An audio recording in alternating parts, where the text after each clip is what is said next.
ஒரு குடம் கண்ணீர் என்ற புத்தகம் உண்மையாக இது ஒரு கடல் கண்ணீர்.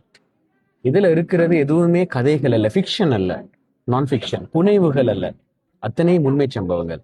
இது ஒன்றில் ஊடகவியலாளர்களால் தொகுக்கப்பட்ட சம்பவங்கள் அல்லது நீதிமன்ற ஆவணங்களினூடாக தொகுக்கப்பட்ட சம்பவங்கள்.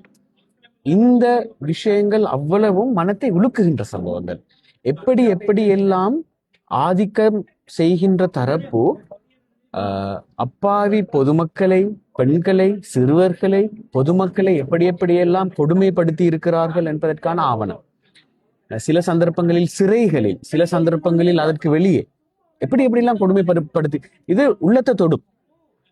அது மாதிரி சில சந்தர்ப்பங்கள்ல ஒன்றுக்கொன்று எதிரிகளாக வெளி உலகத்துல காட்டப்படுகின்ற இருக்கின்ற ஆட்கள் உள்ள அதிகார தரப்புகள் தங்களுடைய சொந்த நலன்களுக்காக எப்படியெல்லாம் ஒன்றிணைஞ்சு வேலை செய்து எப்படியெல்லாம் ஒடுக்கப்பட்ட தரப்புகளுக்கு எதிராக இயங்குது என்றது கூட இதில் ஆவணப்படுத்தப்பட்டிருக்குது. இறந்து போன இதயங்களை உயிர்த்தலை செய்யறதுக்கு, மற்றவர்களோட பிரச்சனையை பற்றி கரிசனையே இல்லாமல் வாழ்றவர்களுக்கு அது பற்றின ஒரு அதிர்ச்சியை கொடுக்கறதுக்கு இந்த புத்தகம் உதவியாக இருக்கு.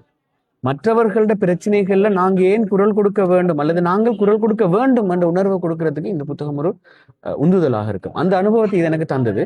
எனவே இந்த புத்தகங்களை இணையவர்கள் வாசிப்பதன் ஊடாக அவர்களுக்கும் இந்த உணர்வு வர வேண்டும், வரும் என்ற எதிர்பார்ப்போடு அவர்களுக்கும் வாசிக்கும்படி நான் கேட்டுக்கொள்கிறேன்.